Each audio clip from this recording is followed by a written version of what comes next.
ambos son economistas y ambos trabajan en bancas, ¿vale? O sea que de esto un poco saben y se mueven. Os retomo un poquito la... Bueno, gracias por venir, digo yo, algo de eso. Retomo ya un poquito de historia. Mira qué folletito más bueno. Hago un pelín de historia, pero solo un pelín. En el 2007, ya que en Villacañas, pues vivimos aquella grandísima crisis económica, ¿os acordáis? Que no fue solo económica, fue de todo. Y comportó una experiencia pues, muy tremenda para toda la gente. Bueno, estamos en este mundo actual, que conlleva también estos ciclos, algunas veces de crisis. Y yo no sé vosotros, que sois adultos y estáis funcionando, pero creo que no hemos terminado de salir.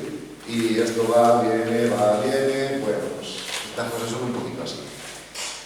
El rostro humano de la crisis fue tantísima gente que lo pasó muy mal, pero muy mal, y muchísima gente. Y curiosamente llamaron a la puerta de la iglesia, gracias a Dios. De esto seguro que lo sabéis mejor que yo incluso. O sea, familias normalizadas que no les llegaba y que les venía bien una cesta de la compra. ¿Os suena esto para los voluntarios de Cáritas? Sí. Aquí en Villacañas hubo hasta 200 familias que atendisteis, pero es que esto nos pasó en toda España. La Conferencia Episcopal Española hizo una revisión después de aquel momento, en torno al 2011, y sacó un documento, La Iglesia Servidora de los Pobres. Hizo balance de aquella situación, de lo que había pasado. La Iglesia, desde luego, hicimos lo que pudimos, pero se hizo famoso ver las colas del hambre, ¿os acordáis?, en Cáritas. Y aquello se parecía al crack aquel del 29 en Estados Unidos. Qué cosas, sí. Igual que las pestes van y vienen en la historia de la humanidad, esto, pues ya veo que un poco también. Los obispos, la Iglesia, nosotros, nos hacemos eco de la vida humana en su conjunto. Y en ese documento muy interesante, además de balance, dijo, bueno, desde luego Cáritas hemos hecho lo que hemos podido y hicimos muchísimo. O sea, quizás fue una muy buena noticia. Ojalá no hubiera pasado, pero aquello pasó y ahí estuvimos, como pudimos, en nombre de Cristo y encima y ya está. Pero claro, se hizo la propuesta de Cáritas, no hacemos cosas, no es un voluntariado asistencialista y desde luego no tenemos la solución y el remedio contra la pobreza. Y este no es. Y se nos recordó algo que es muy real, pero claro, en la pandemia fue muy en la crisis fue muy difícil porque estábamos desbordados, y es Cáritas atiende a las personas. Aquí se fraguó el proyecto Diaconía, ¿os veis? Es decir, acompañamos personas y dentro del acompañar a personas atendemos a la persona en su dignidad. Y van saliendo más proyectos, el economato, es decir, que la gente se sienta protagonista conforme a su dignidad. Mantener este tono, que es evangelio puro y duro, en gente que tiene, por desgracia, dificultades. Que aquí estamos todos de vez en cuando. Bueno, esta es un poco la historia. Y en este documento, los obispos, no es que fuera nada más, a nivel interno nuestro. Se atrevieron, como Dios manda, a analizar las causas y las raíces de la pobreza. Y la propuesta que hace la Iglesia a todo el mundo y desde luego a los cristianos es atender eso, las raíces de la pobreza. Por eso este año, bueno, vimos los principios de doctrina social, con el testimonio cristiano, hace 3 años. ¿Os acordáis esta formación que veíamos que podía venir bien? Y este año, que se ha ido aplazando por la pandemia un par de años, pues nos toca ver el de Pernius. Como dice mi padre, que había una mujer de mi pueblo que se llamaba Eurotilda. Este año nos toca hablar de los euros, de la tía Eurotilda. ¿Qué le vamos a hacer? Ya nos ha dicho Jesús alguna cosa, no podéis servir a Dios y al dinero, y sin embargo no podemos vivir sin el dinero. Que estas son las cosas de la doctrina social de la Iglesia. No voy a entrar mucho más, pero se trata de ver cómo vivimos, cómo se pueden aplicar y cómo se aplican estos principios evangélicos, buena noticia para el hombre y la humanidad, dentro del mundo de la economía, que es un mundo complejísimo. y cada vez más. Y sin olvidarnos que estamos hablando del rostro humano siempre de la economía, o sea, que hablamos de personas, Y ya está. Entonces, bueno, pues aquí estamos todos nosotros, que yo no sé si tenemos 3 euros ahorrados, están en un banco, ¿qué está pasando con eso? O no, o yo qué sé. Bueno, vale, pues... Bueno, en primer lugar nos presenta Maite. Bueno, pues como ha dicho el padre, nosotros, yo y María Teresa, me llaman Maite, nosotros llevamos 22 años casados y bueno, nos conocimos en la universidad, estábamos estudiando los dos de la rama de lo que es la rama de empresariales y administración y dirección. Y bueno, pues tenemos 2 hijos. Vivimos en Toledo y los dos, por circunstancias de la vida, pues estamos trabajando en 2 entidades financieras. Yo como anécdota os comentaré que estuve en Villacañas aquí hace muchísimos años. Ahora como 20 años estuve de becaria en una oficina y claro, conozco un poquito la historia de vuestro pueblo. Entonces, ha tocado mucho el padre en la parte económica, ¿no? Pero bueno, vamos a ver que yo presente el tema. A ver, bueno, pues en primer lugar, daros las gracias por vuestra asistencia. Perdonad que ya hemos llegado un poquito tarde, ¿no? Porque a lo mejor era un poquito antes que nos hayan dicho a las 8 y a partir de las 8 y cuarto. Yo pedí disculpas porque no tenemos el pueblo. Pero bueno, entonces, bueno, pues fundamentalmente deciros que yo pertenecemos a Gesemaní los dos y estamos comprometidos con lo que es la Iglesia desde el punto de vista tanto a nivel de parroquia como también a nivel de movimiento Gesemaní. Yo de hecho tengo 51, hace 20 y tantos años trabajé en Cáritas como voluntario en Ciudad Real, yo soy de Ciudad Real, y me acuerdo de aquella experiencia, fue muy positiva porque desde el punto de vista de voluntariado trabajamos con proyectos de apoyo a las zonas rurales y fue una etapa muy bonita de mi vida. Entonces, bueno, eso hace ya bastante tiempo, pero sí que es cierto que lo que es la inquietud pues la sigues teniendo. Entonces, actualmente pues ya pues pasa tiempo, somos mayores y bueno, pues estamos en Gesemaní y además también dentro de lo que es Gesemaní, como Cristo Vivo, uno de los compromisos que nosotros tenemos pues es participar en actividades de lo que es de la Iglesia. En este caso yo estoy participando en el Grupo Polis. El Grupo Polis es pues un grupo de trabajo de la Delegación de Apostolado Seglar que está formado por seglares de la diócesis de Toledo. Entonces nuestra misión principal es animar al compromiso sociopolítico de los cristianos laicos de la diócesis y también estudiar y dar a conocer lo que es la doctrina social de la Iglesia. La doctrina social de la Iglesia no sé, a ver, esto se estudia para toda la vida, porque realmente es muchísimo lo que se habla, muchísimo lo que se dice. Y bueno, aquí tenemos, por ejemplo, lo que es el DOCAT, que viene a ser como una especie de compendio de lo que es la doctrina social de la Iglesia. Entonces, en el día de hoy, de todos los temas que vienen y relacionado un poco con el tema económico, me he querido centrar en lo que tiene que ver la globalización y lo que tiene que ver también lo que es la deuda externa. Por centrar un poco el tiro, porque realmente economía como tal es muy amplio, pero realmente por intentar ir centrando el tiro y por intentar tratar de ver cosas concretas, pues nos hemos centrado, y también así me lo pidieron, que hablar de lo que es la globalización, lo que tiene que ver y lo que tiene que ver lo que es la deuda externa. Entonces, poquito a poco vamos a ir introduciendo el tema. En Polis también somos un equipo que al final nos reunimos mensualmente y podemos decir que se han preparado iniciativas como por ejemplo las jornadas Cristianos y Política, en las que se busca el testimonio de cristianos que se han dedicado a la actividad política. Serán charlas de doctrina social de la Iglesia que dan una visión introductoria a los principios del magisterio social de la Iglesia. También serán cursos de verano que reúnen a especialistas en temas de actualidad y doctrina social de la Iglesia para reflexionar en torno a los retos de hoy. Y también se elaboran documentos y artículos y otras colaboraciones para poder difundir, formar y reflexionar en torno a la doctrina social de la Iglesia. Como veis, todo centrado en la doctrina social de la Iglesia. ¿Y qué es la doctrina social de la Iglesia?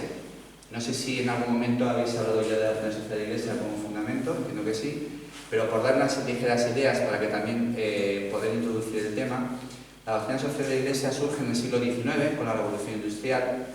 Es un momento en el que se propaga un capitalismo brutal donde se hace una economía destructiva para el hombre y donde las grandes industrias sin conciencia obligan a la población empobrecida del campo a trabajar por unos sueldos miserables en minas o en fábricas cubiertas de hollín. Los niños dejan de dar a luz del sol y se dedican a trabajar como esclavos para arrastrar los carros de carbón.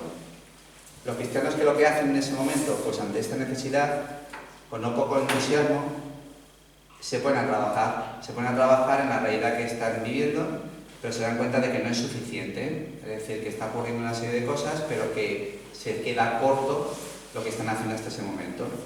Y por ello lo que empiezan es a desarrollar ideas políticas y sociales para poder actuar en contra de la injusticia, es decir, trabajar en ideas políticas y sociales para poder actuar en contra de la injusticia.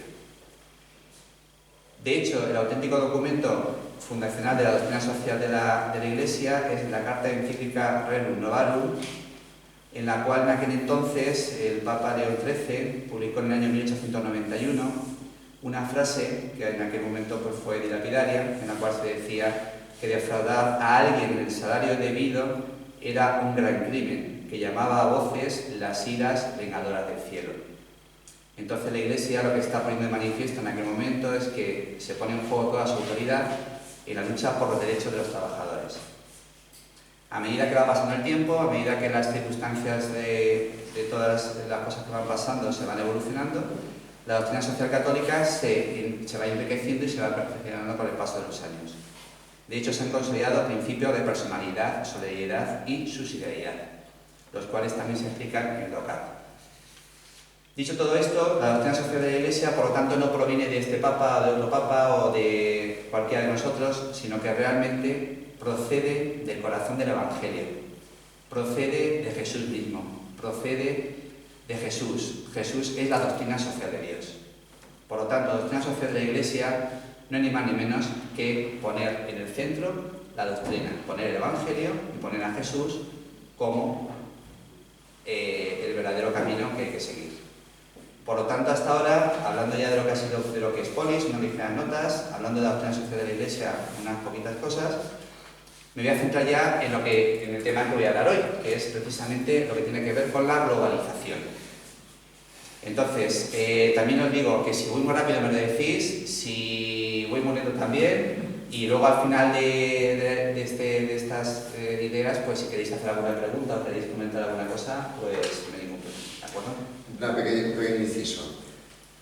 El León XIII lo dijo a voces con una carta encíclica, pero viene diciendo lo que el Evangelio es, y Jesús asume en el Evangelio también la revelación de antes. En el libro del Levítico, y lo vemos en Cuaresma, una lectura que me encanta, dice así: no dormirá contigo el jornal del obrero. Así de simple. Jesús asume el no robarás. Y encima lo explica el Levítico. Porque no tiene que comer ese día. Antes era jornada hecha y pagar. Así de simple. Es decir, hay una dimensión moral hacia el jornal del obrero. Esto lo asume Jesús. Y en el 1891, por supuesto, aquel Papa, y los santos padres pues no tienen cosas dichas. Pero, o sea, esto no es... Se actualiza hoy en los temas de hoy. Pero la fibra es el Evangelio. Gracias.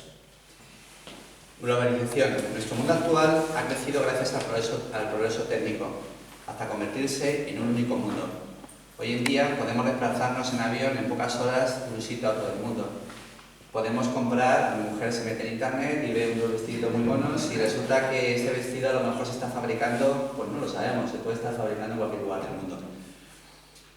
Podemos comunicarnos por internet, podemos hablar con nuestros hijos que están en el extranjero, podemos hablar con nuestros familiares a través de internet de una forma rápida, cosa que antes era prácticamente impensable. Entonces realmente la globalización como tal es algo bueno, es decir, la creciente transformación permite a las industrias producir mucho más y de manera mucho más barata. Todo esto se entrelaza entre sí y cada día dependemos más los unos de los otros. Por lo tanto, desde el punto de vista de globalización, a priori, pues oye, pues está bien, es decir, vamos a ver que el mundo evoluciona, que no podemos ponerle puertas al campo y que realmente, oye, pues Internet es bueno, que al final nos permite relacionarnos todos entre nosotros, pero evidentemente todo aquello que en su propio inicio es bueno, también tiene sus sus consecuencias, que en este sentido es lo que también os quiero comentar. ¿Cuáles son los problemas actuales que trae consigo la globalización a nivel social? Pues la acelerada globalización no conlleva que todos los países estén desarrollados por igual y que todos puedan disfrutar de los mismos beneficios de esta interconexión.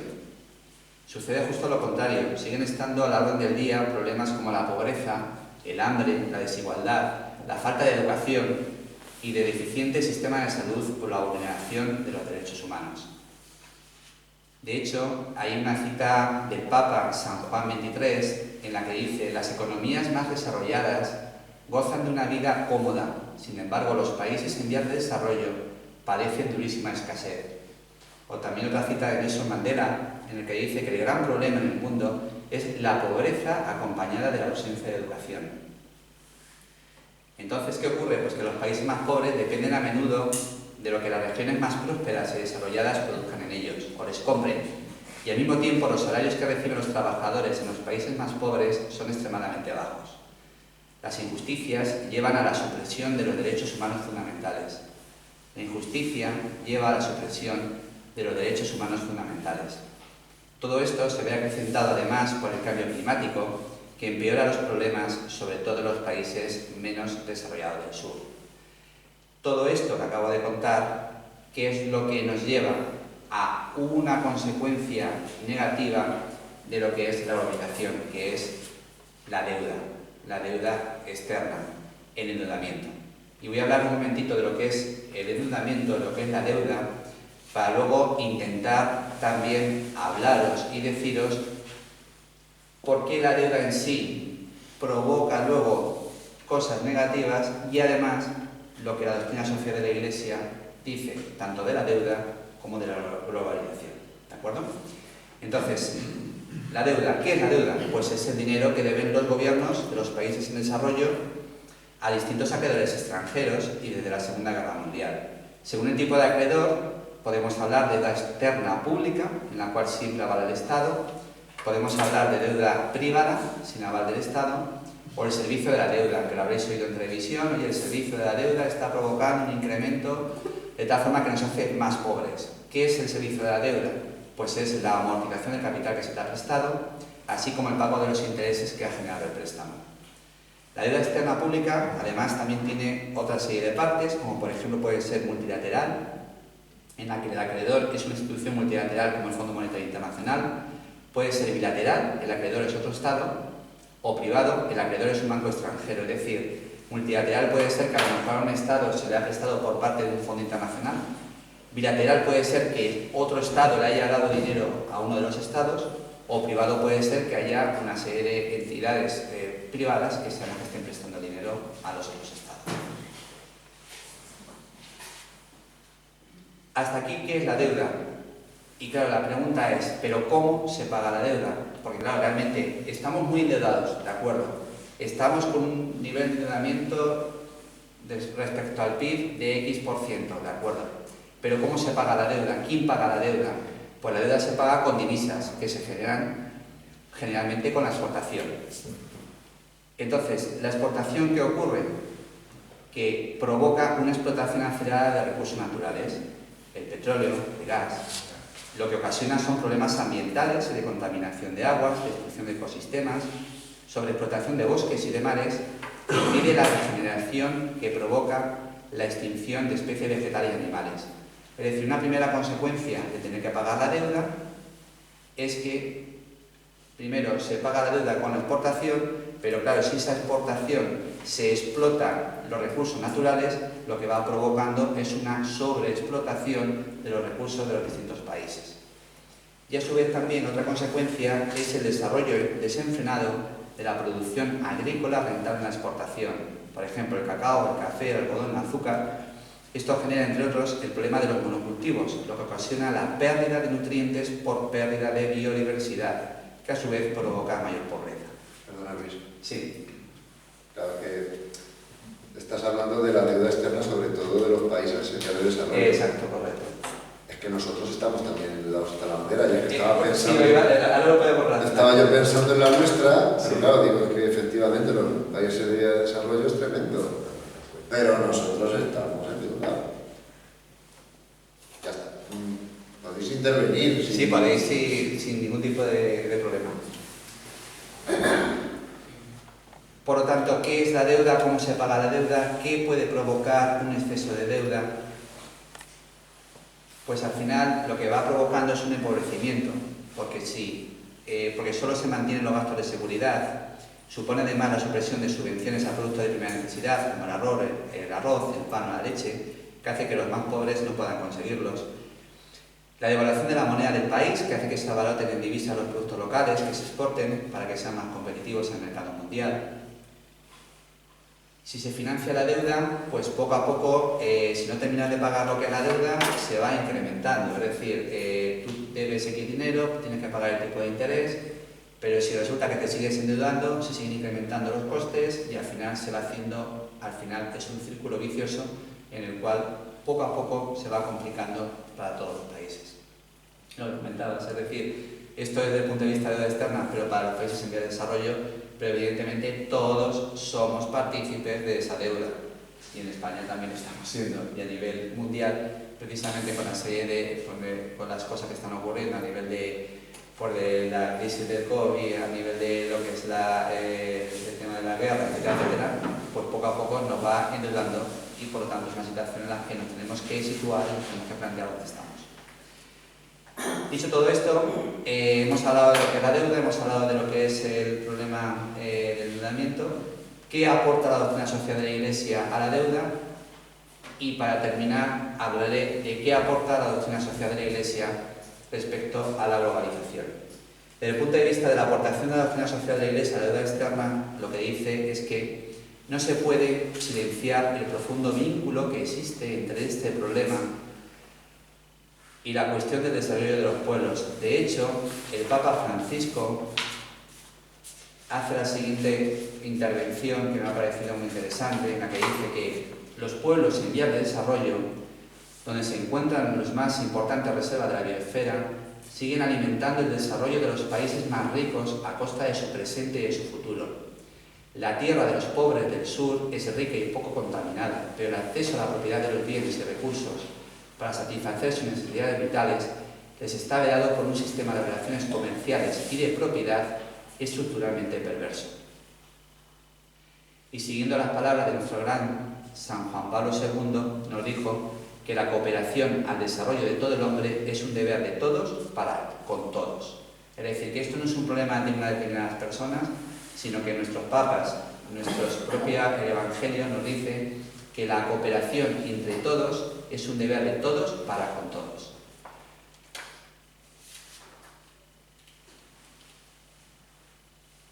Por este mecanismo, nos dice también una serie de encíclicas relacionadas con este tema, nos dice, por este mecanismo, el medio destinado al desarrollo de los pueblos se ha convertido en un freno, por no hablar en ciertos casos hasta de una acentuación de su desarrollo. Esto se dice en la Solicitudo Rei Socialis.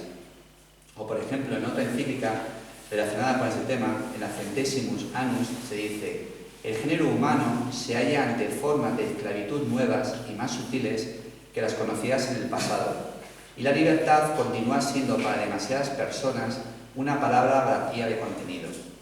Muchas naciones, especialmente las más pobres, se encuentran oprimidas por una deuda que ha adquirido tales proporciones que hacen prácticamente imposible su pago. Pues no sé, hasta aquí, dicho todo esto, la doctrina social de la Iglesia, ¿qué es lo que nos está diciendo?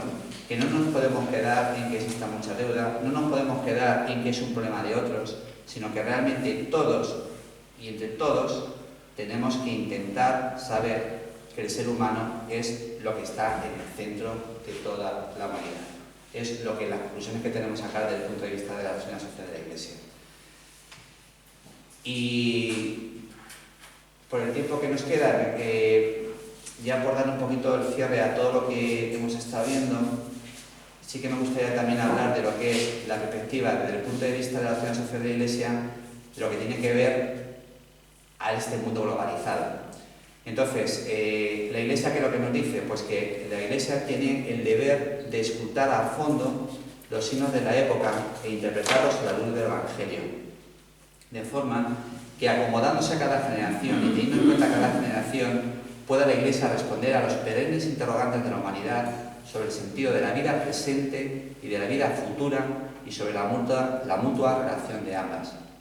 Por ello es necesario conocer y comprender el mundo en el que vivimos, sus esperanzas, sus aspiraciones y el sesgo dramático que con frecuencia lo caracteriza.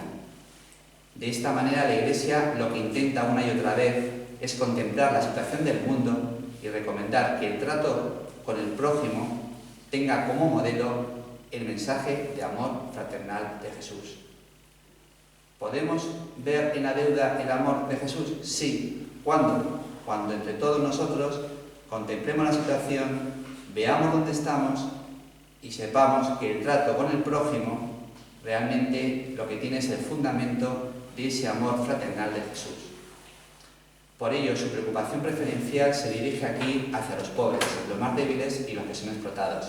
La Iglesia recuerda a todos los políticos de todos y cada uno de los gobiernos que no solo han de responsabilizarse de sus propias naciones, sino que se debe velar por todo el género humano.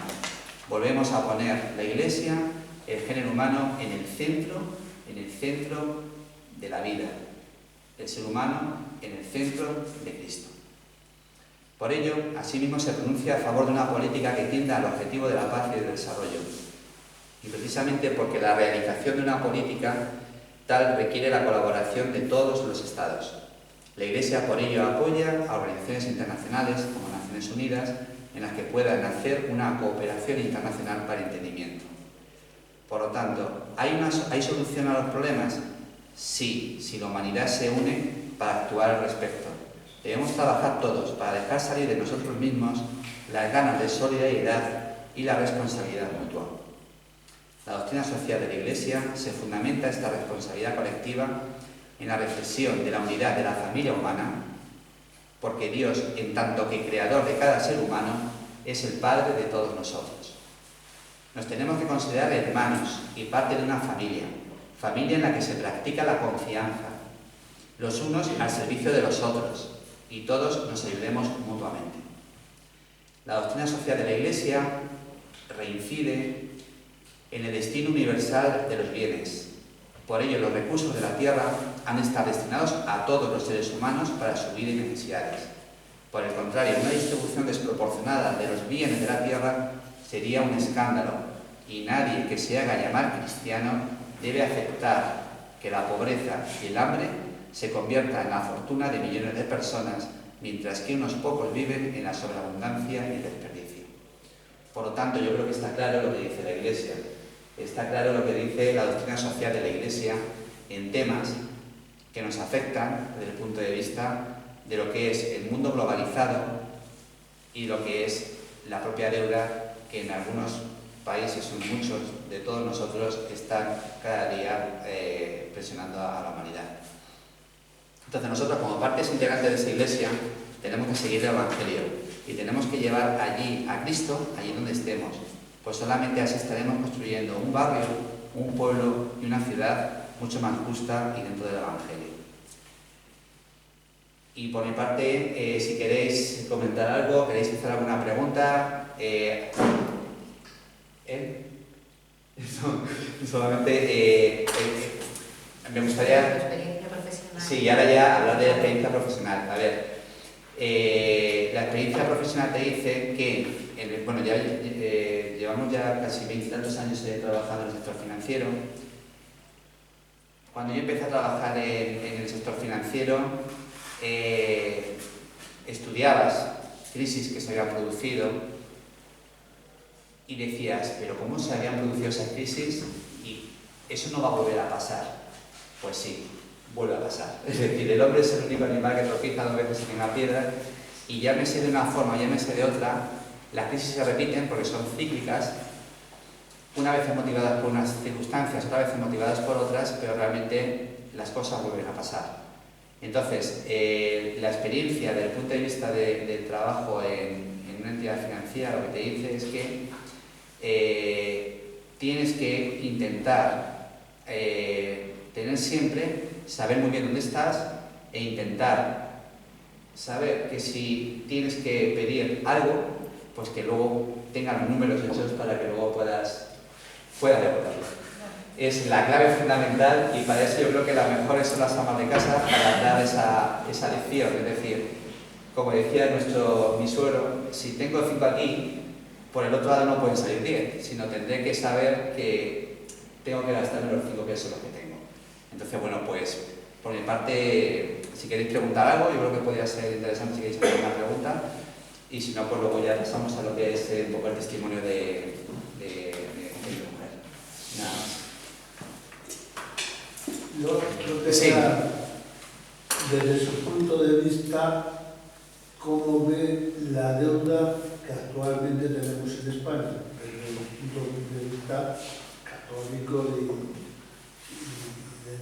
Sí, precisamente me imaginaba que alguna pregunta de esa ibais a hacerme. A ver, desde el punto de vista católico, me he traído que a ver, lo que está claro que la deuda está ahí, es decir, que eso hay que pagarlo.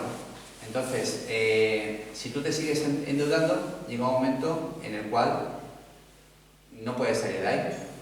Entonces, hay que poner, en primer lugar, hay que poner un poquito de freno, es decir, saber dónde estamos e intentar que no se siga incrementando esa deuda.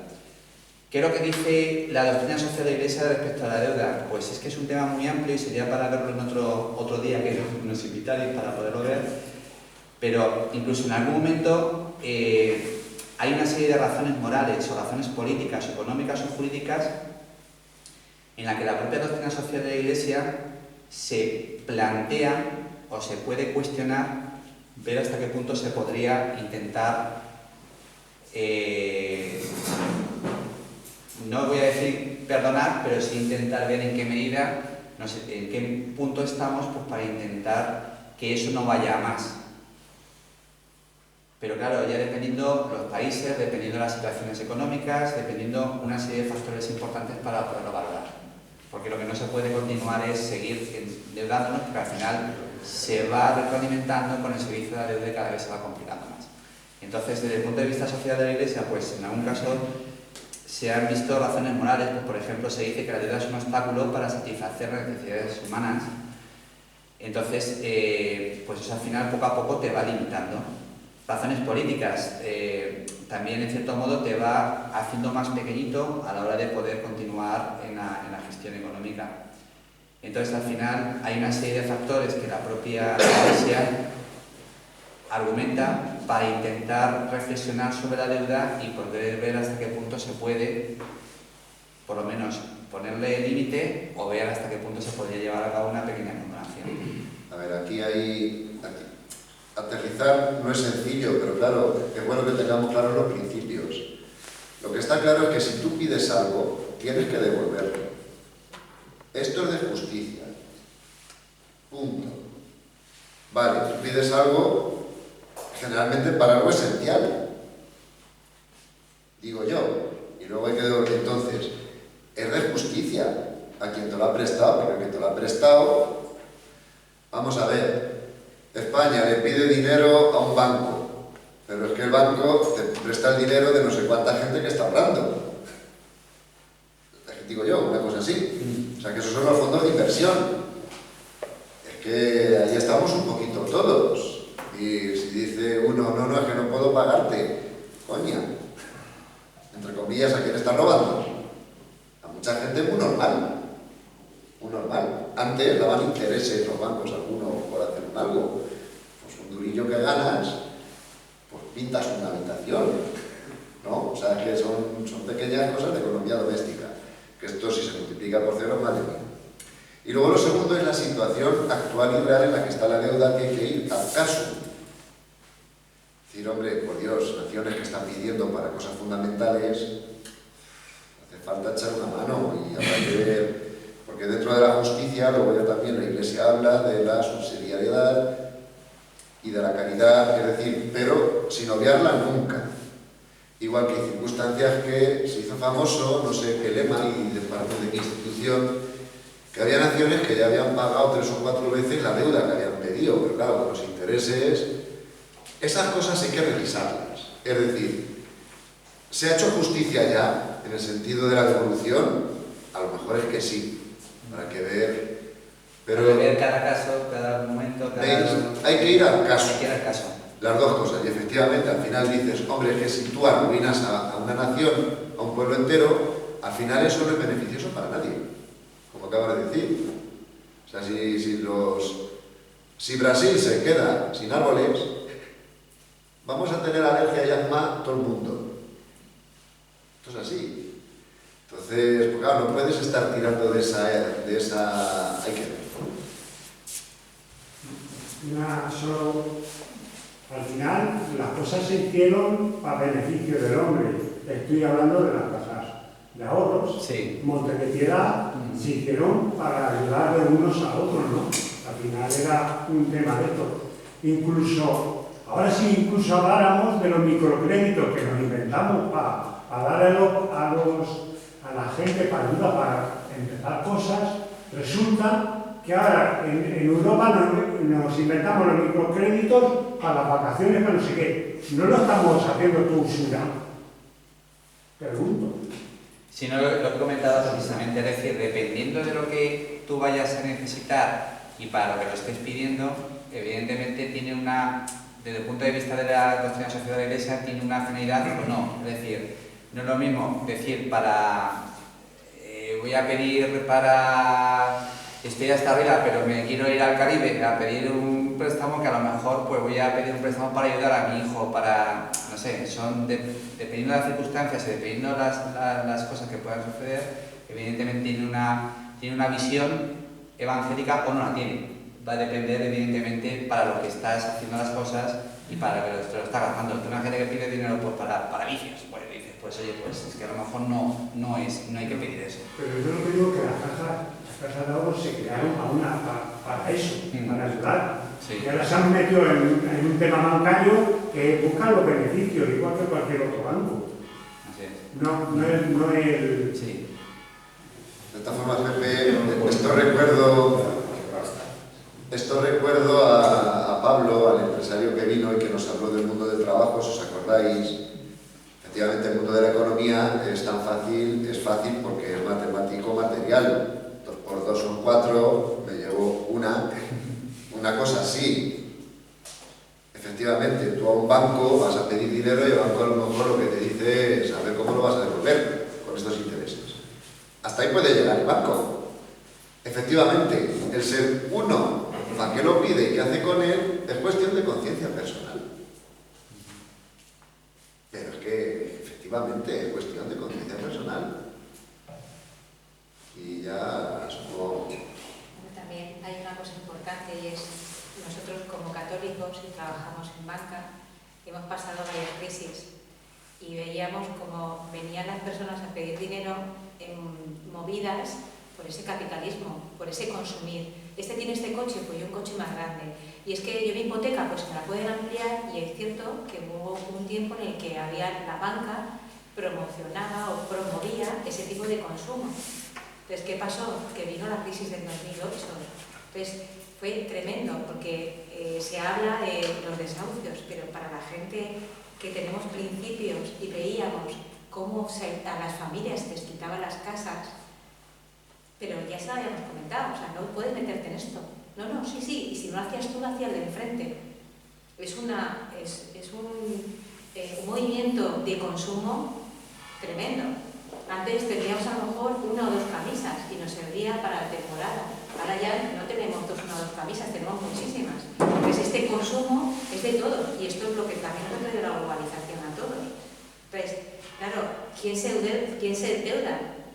El que tiene más de lo que, el que quiere tener más de lo que tiene, el que no se conforma con lo que tiene. Entonces, yo desde el punto de vista como empleada de un banco, yo muchas veces lo veo, o sea, veo proyectos y digo, madre mía, millones, o sea, habla aquí de millones como el que habla de... Y luego, ¿qué pasa si esto no se puede pagar? ¿Quién lo paga? Lo pagamos todos. Respecto a lo que había dicho Pepe, de que las cajas y los bancos se habían creado pues, para hacer obras de caridad y les ofrece de la caridad, nada. Todos los bancos para beneficiarse o enriquecerse. A mí cuando me ofrece un banco y a lo mejor me dice, oye, podías comprar participaciones, tú lo sabes mejor que yo, o acciones o cualquier cosa. Digo, muy bien. Y digo la siguiente pregunta: si hay pérdidas, yo pierdo, porque me quitan mi capital. Y si hay ganancias, tú ganas. No jugamos a eso. No jugamos a eso porque si hay pérdidas, los dos. Y si ganamos los dos. No. Si hay pérdidas, me quitaré mi capital. Así que no quiero nada. Porque si hay pérdidas y si hay ganancias, ¿qué pasa con vosotros? Hombre, no me digáis, porque esto vais a invertir el dinero en otro sitio, no me cuadra eso. Así que todos los bancos, creo que realmente no se ha creado, por decir, ha sido ahí una carrera para decir, bueno, como decía Pepe, para en su inicio de historia de las cajas sí que se creó precisamente pues para intentar lo que uno solo no podía hacer, intentar conseguir que entre todos la sociedad se beneficiara. Lo que pasa es que luego a lo largo del tiempo, pues por la propia circunstancia de la globalización, la avaricia, las cosas se han ido un poco tergiversando por como muchas de las cosas que se están Voy a añadir un poquito a eso. Un interés que tuviese cualquier persona, por mucho ha llegado, corregirme, un 4% por ciento. Por ejemplo, cuando se ocurría, así ha llegado a pedir un préstamo y lo he visto yo a un 18%. Mi padre la hipoteca de su casa la pagaba al 19%. Mejor, mira, pero lo he visto al 18%. Te hablo de hace... Pero estamos al 18%. Pero esa circunstancia era un momento del mercado completamente diferente, porque entonces los tipos de interés que se abonaban, lo que abonaban de intereses se cubría con lo que, en este caso, con lo que se pagaba de los préstamos. Pero ahí no había un consumo, que es lo que realmente, una de las crisis más importantes que estamos viviendo, este consumo desmesurado, esta avaricia, esta soberbia por ser más y querer más. O sea, al final estamos cayendo en unos pecados capitales. Entonces, que la Iglesia lo que nos está diciendo es que consumamos lo que tengamos que consumir, que compartamos, que en el centro está la caridad. O sea, que no es por tener más. Si tengo, compartir. Que haya un consumo responsable, que haya un consumo donde se respete. Hombre, los bancos han beneficiado toda la vida, bastante, y de hecho, como inmobiliaria, han invertido en ladrillos. A ver, Lucio, pues claro, cualquier negocio, Lucio, cualquier negocio es para ganar algo. La ganancia es legítima moralmente. Siempre y cuando la honestidad esté ahí, porque yo también le digo, o sea, las entidades piden objetivos y piden cosas, pero las que estamos somos, o sea, la gente es la que está ahí, entonces tú sabes lo que tienes que hacer, ahí está la honestidad de la persona. O sea, porque efectivamente llevamos muchos años, entonces hemos visto todo el recorrido. Yo sí le puedo decir que lo que yo veo es este afán de tener cada vez más, de tener más y de tener más que el otro, y de tener, o sea, y entonces esto es lo que nos está llevando a la perdición. Las cajas de ahorro son uno de los motivos principales, motivo político. Quien la gobernaba no eran gestores, había un componente político muy importante, sindicatos, de partidos políticos y tal. Todos esos son los que se han llevado por delante las cajas de ahorros, porque ellos no han utilizado el dinero de los demás como si fuera propio y han gastado como si no hubiera un mañana. Y ese es el problema, claro, pero es que es lo que nos está pasando ahora mismo también. Ahora mismo, ¿qué nos está pasando? Tenemos mucha deuda porque estamos gastando más de lo que estamos ingresando. Si esto es una ecuación, lo que decía Luis antes, si tengo 5 y gasto 10, pues esto al final, en algún momento... Hombre, mirad, la deuda externa, vamos a ir... Porque luego, la próxima sesión es la economía social de mercado. Quería tener una pregunta por allí.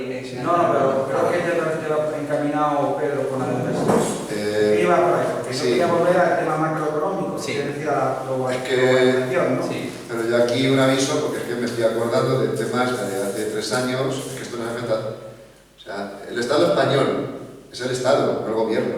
El gobierno de ahora es el que... Pero el Estado español, que somos nosotros, tenemos...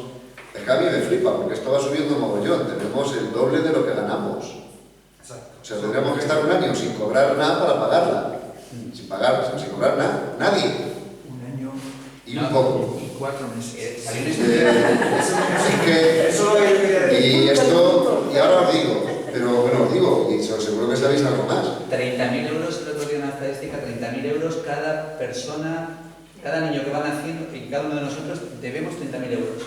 así. Así, uno que nace ya 30.000 euros.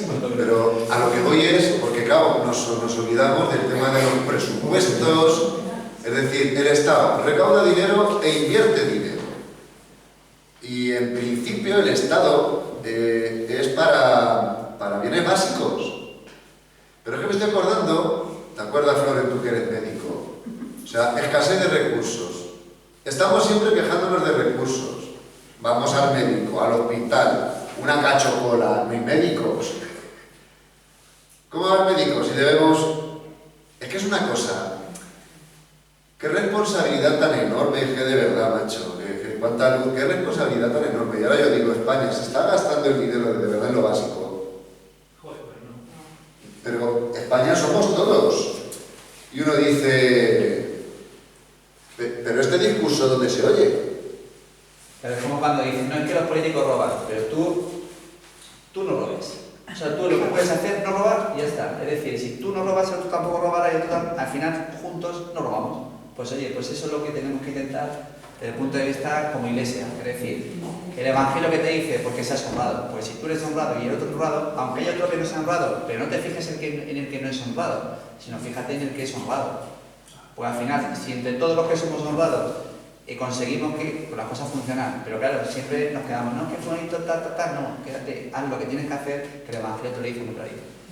Perdona, una aplicación educativa es que, claro, que lo veo y lo veréis vosotros, del consumismo. ¿Cómo están nuestros chicos? ¿Cómo estamos nosotros? Sí, y los chicos. Nosotros, pero nosotros. Sí, y los chicos. Es decir, es que, de verdad, es que esa conciencia de devolver, hoy mal usan las cosas, las rompen y no pasa nada. Bueno, vamos a ver. Vamos a volver al tema de la globalización y que es lo más creo que es importante y el tema macroeconómico, ¿no? Tenemos un 120%, un 130% de nuestro Producto Interior Bruto, creo, en España. Sí. Es un país en desarrollo, ¿no? ¿Cómo podemos frenar ese bucle? Porque continuamente estamos emitiendo deuda, nos están comprando la deuda, estamos refinanciando esa deuda, ¿no? Continuamente. ¿Cómo, desde la base de la doctrina social cristiana, cómo nosotros, como persona individual, podemos frenar una serie de actos, lógicamente, de ese tratamiento que estoy viendo, o esa visión, que lo hace un Estado, pero no es una persona individual que hablamos nosotros de la caja, de la banca, no, es un Estado, es un gobierno, ¿no?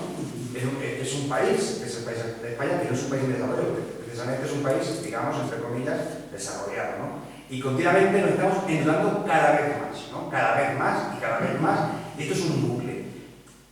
Luis, ¿cómo ves? ¿A dónde podemos ir? ¿Cómo podemos...? A ver, si no se me graba, eso se me va a grabar, ¿no? Ahora no se me graba. Sí, pues sí, córtalo. Cortado, ¿no? A ver, yo personalmente creo que a la larga es que me da a mí que tiene que haber algo de condonar la deuda, es decir, porque esto va a seguir, se va a seguir, en algún momento va a tener que ocurrir. De hecho, es que lo que está... aquí lo comentaba, es decir, la deuda, hay aquí una serie de argumentos desde el punto de vista de que se dice razones para perdonar la deuda. Con esto no quiero decir que... Pero claro, en algún momento, si todo sigue, ¿quién no para? Porque no va a haber Producto Interior Bruto para poder pagar esa deuda, ¿no? Entonces, en algún momento tendrán que ponerse de acuerdo a nivel mundial pues para tomar una decisión. Eso es el fin. Eso es. Lo que pasa es que, claro, ¿eso quiere decir que tiene que pagar? No. Lo que quiere decir que hay que ser responsables con lo que tenemos y que tenemos que buscar, pues eso, en este mundo donde estamos, que todo es consumismo, se va haciendo una pelota y al final, en algún momento tendrá que tomar una decisión a nivel internacional pues para tomar decisiones que tarde o temprano tienen que llegar. De hecho, es que lo comentaba antes, es decir, hay una serie de razones para perdonar la deuda y hay muchas razones para poder hacerlo, pero evidentemente con sentido, con cabeza y siempre para buscar el bien de la humanidad. Sí, ahora,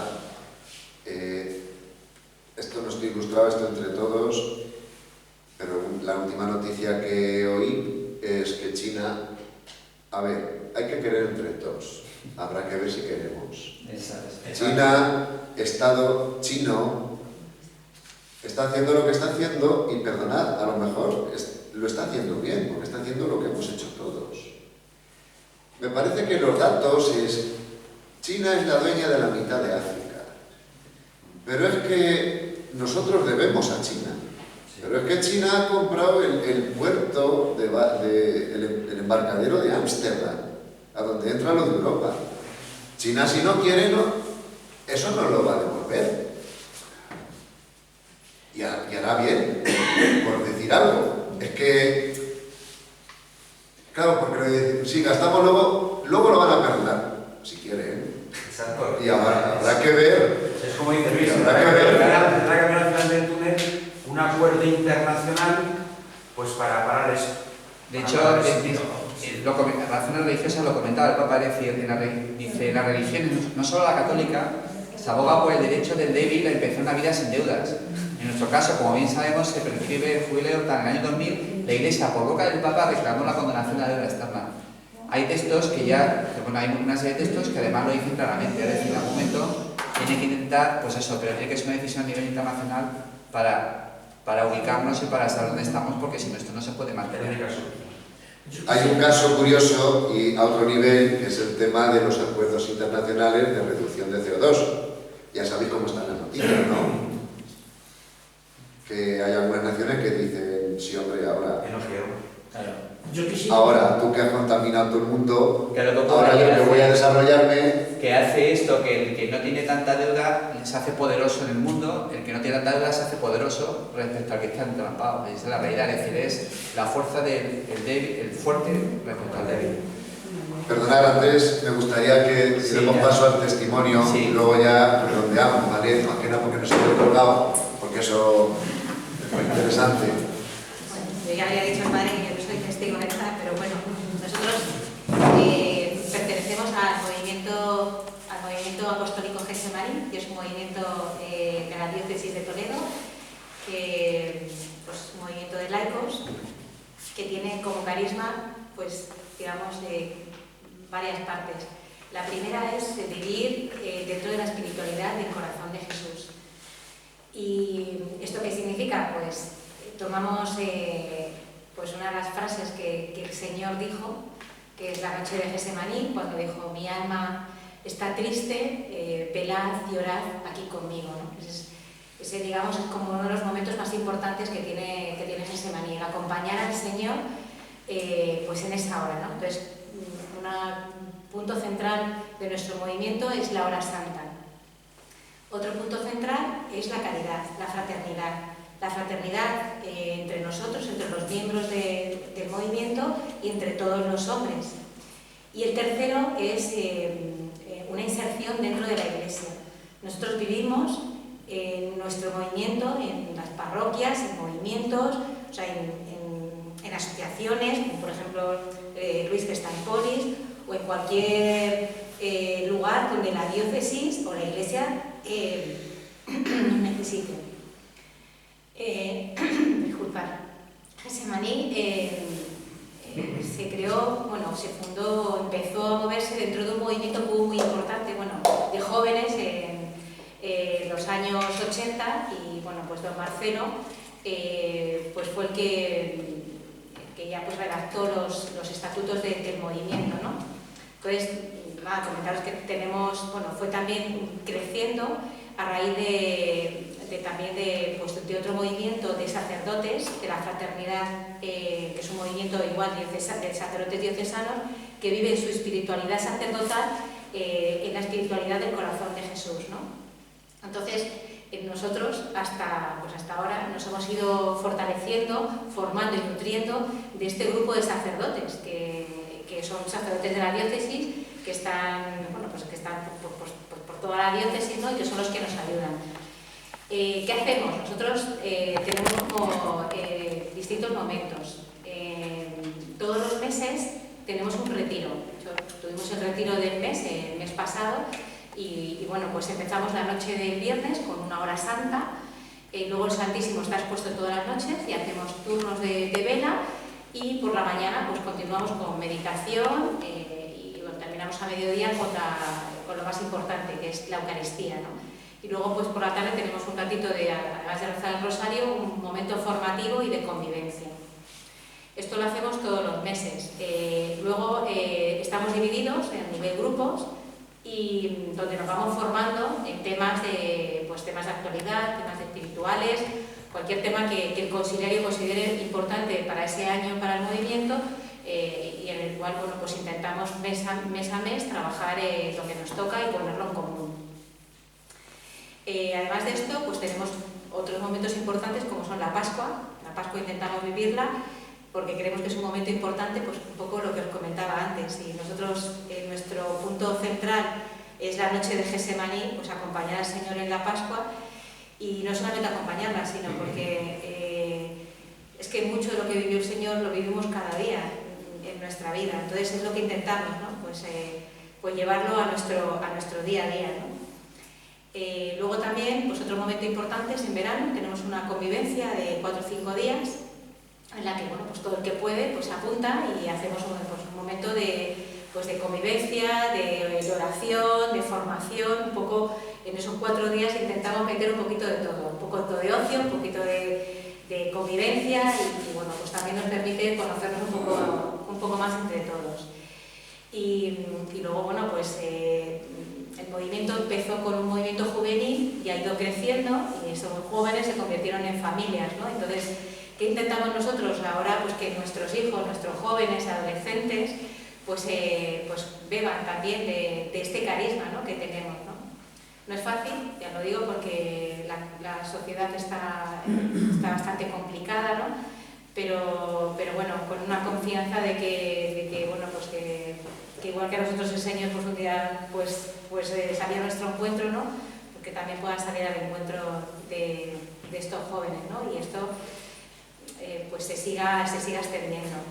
El movimiento es un movimiento que está, digamos, abierto a todo el mundo. Aquí las puertas están abiertas para todos, no hay nada cerrado ni restringido. De hecho, el otro día comentábamos que íbamos a venir y nos dijeron que en Villacañas hubo un momento que hubo cierto movimiento, ¿no? Con Don Pedro, efectivamente, del movimiento Gesemaní. Hoy no están aquí las del apostolado de la oración. Claro, es que eso es fundamental. Que tienen 80 años las pobres ya, me cacho. Nosotros vamos muy de la mano.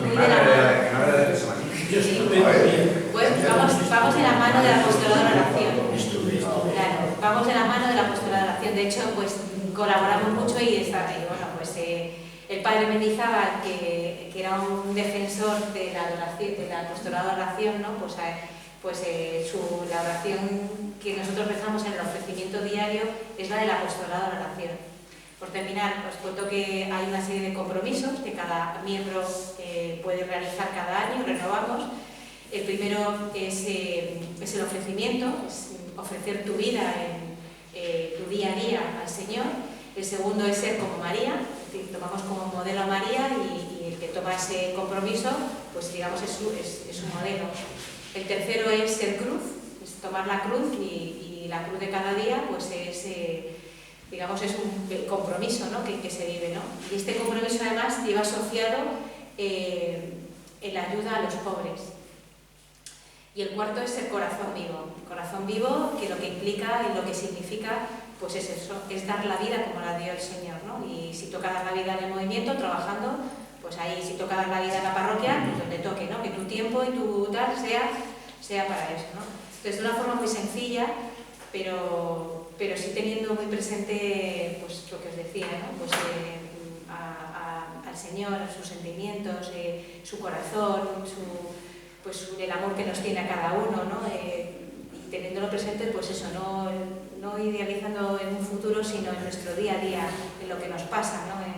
Pues yo qué sé, en hacer la comida, pues vamos a poner el amor que podamos, en atender a un cliente que es pesado, pues lo mejor que podamos, en tener que educar a mi hijo tal, pues en las correcciones, en nuestros esposos, ¿no? Que es el camino que tenemos al cielo, pues en nuestro día a día, no en esperar, sino, como decía Santa Teresita, en hacer extraordinario lo que es ordinario, ¿no? Y un poco pues nosotros vivimos nuestro matrimonio y nuestra familia en torno pues a esto, un poco al movimiento y en lo que la Iglesia pues en cada momento. Hemos sido voluntarios de Cáritas en el Hogar 2000, que es el hogar que tiene Cáritas en Toledo, que es una casa donde Cáritas trata a drogadictos y alcohólicos, y esa fue una experiencia que la vivimos juntos y fue impresionante porque, bueno, no solamente nos dimos cuenta del daño que hace, pues lo que les ofrecen, ¿no?, a la gente joven, como diciendo que es lo mejor del mundo y vas a vivir una experiencia idílica, y lo que es la realidad de lo que pasa, ¿no?, que no se pueden desenganchar y cómo se pierden las vidas, ¿no? Y además, sí os puedo decir que te das cuenta de cómo el Señor tiene que sufrir cuando ve tantas vidas que se pierden, ¿no? Y es una pena, ¿no? A mí me dolía muchísimo verlos como ellos iban apagando poco a poco, ¿no? Porque poco tal que todos los que estaban allí murieron todos.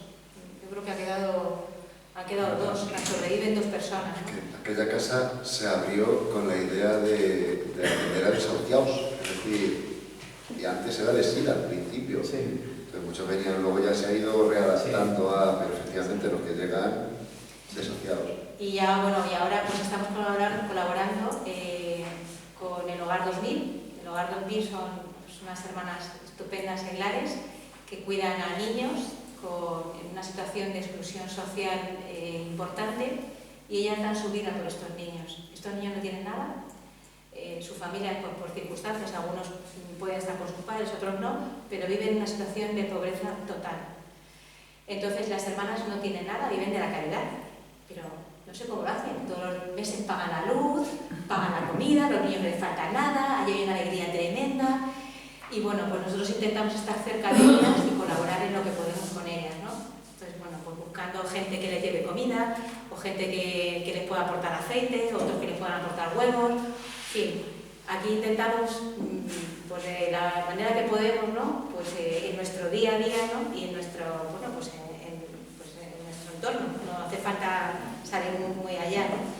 Y bueno, pues esto es un poco lo que, en fin, hacemos, que no es nada seguro diferente a lo que vosotros hacéis aquí en vuestro pueblo. A ver, Gloria, ¿tienes una pregunta, no? Es que te he visto levantar la mano, a lo mejor era para la cámara. Bueno, pues muy bien. Muy bien, muchas gracias por venir. Un par de cositas.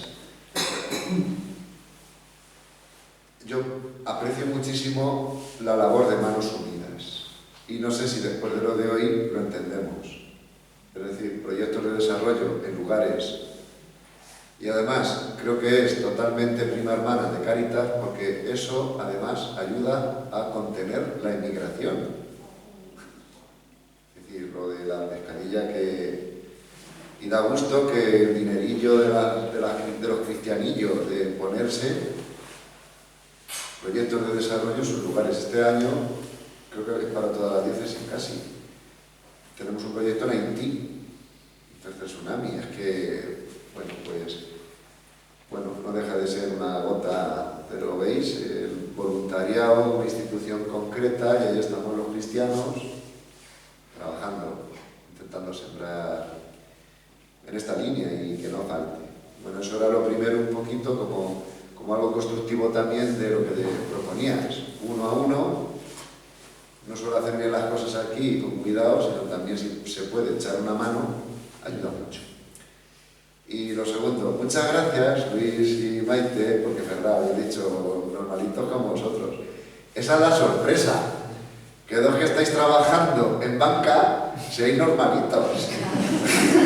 Yo no sé cuánto vais a durar, lo que Dios quiera, pero ojo, y de verdad que el mejor testimonio es lo que acabáis de decir, de efectivamente, Jesús es un tesoro humano, tenemos hijos, es un tesoro humano y cristiano, estamos en un ambiente que no es fácil, y que estéis ahí prestando un buen servicio técnico, humano y cristiano, pues es un don de Dios. También hace falta en esta sociedad cada vez más anónima. Así que, bueno, esta es la novedad, me parece, para nosotros. Yo aquí lo voy dejando. Es que se tienen que ir a Toledo, hombre, si queréis. Tengo aquí mi casa también, lo que queráis. No hemos encendido la calefacción todavía. Hay una propuesta, ya que estamos aquí entre cristianos, ¿por qué no cambiamos otra vez el Padre Nuestro y en vez de decir bajo César, volvemos a decir las deudas? Por lo que nos costó ponernos de acuerdo con Iberoamérica, para rezar todos el Padre Nuestro igual. Pues muchísimas gracias. Tenéis que haberle visto pasando por ahí nerviosos como chiquillos. Bueno, entonces ellos están deseando de incorporarse a Poli, luego nos les vamos a dar charlas, ¿vale?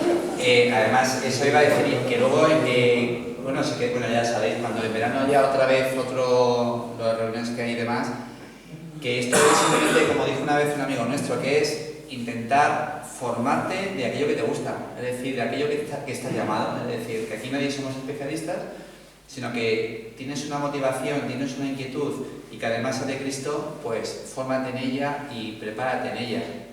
Y no hay más misterio. No sé si vais viendo que van saliendo temas muy concomitantes, como es lógico, en torno al euro. El año que viene, el próximo curso, plantearemos la comunidad política, que no son los políticos. Eso son una parte, pero hay cosas que son así. Este año toca esto, pues vinculación del trabajo y más cosas. Bueno, pues es la aplicación de la vida de fe en el mundo en el que estamos hoy. Pues muchísimas gracias. Nada, solo por... Si estamos